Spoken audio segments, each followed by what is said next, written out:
sa ilang mga tulong o halaga ng family food packs at non-food items na naipamigay na dito ng Department of Social Welfare and Development sa mga nasalanta ng bagyong Christine na nasa milyon-milyon na nga. Nasa National Resource Operations Center sa Pasay City, si Noel Talakay, live. Noel!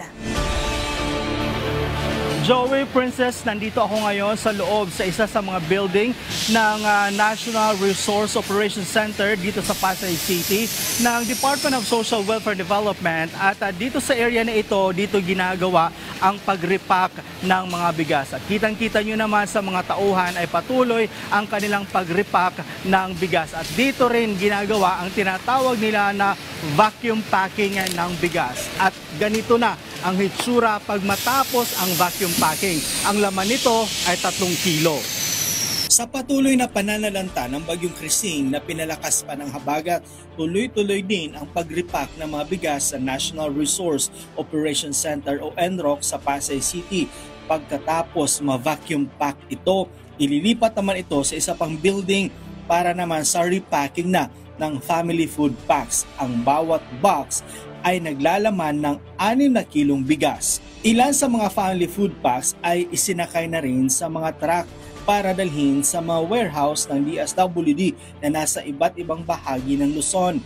Dahil dito, agad na re-replenish ang mga naipamahagi ng mga family food packs sa mga evacuation centers. Kaya naman, nananatili pa rin na nasa mahigit 3 million ang mga naka-preposition nito sa iba't ibang warehouse ng DSWD sa buong bansa.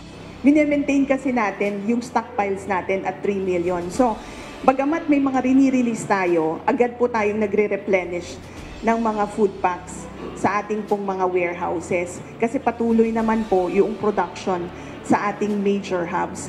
Sa kabila ng patuloy na pag-ulan na nagdudulot ng pagbaha at landslide sa iba't ibang bahagi ng bansa, wala pa naman mga warehouse ng DSWD ang napinsala ayon yan kay Dumlao. Katunayan, ang NROC sa Pasay City ay hindi pa inaabot ng tubig baha at ang ilang mga gusali dito ay elevated. We make sure that those facilities or those warehouses are not sitting in hazard-prone areas.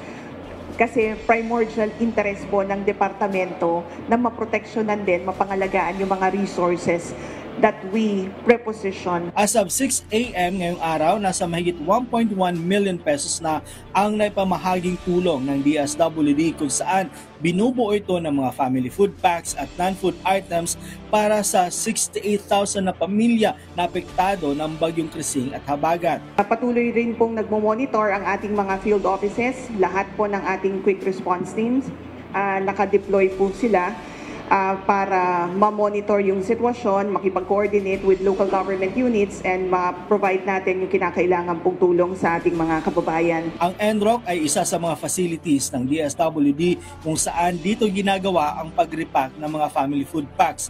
Maliban dyan, mayroon din isa pang kahilintulad na pasilidad ang hensya na itinayo naman sa Cebu. Ito ang Visayas Disaster Response Center kung saan ito naman ang magsusupply ng mga family food packs sa Visayas at Mindanao.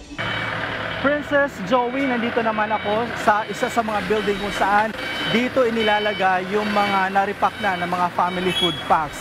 Ang mga family food packs na ito ay handa nang i-deliver sa mga regional, provincial, LGU, kasama na dyan yung mga private sectors na mga warehouse na under ng management ng DSWD. Ngayong araw dito sa NROC Pasay City, target nila makapag-repack ng family food packs na abot ng 10,000 food packs. Para sa Integrated State Media, Noel Talakay, PTV, Manila.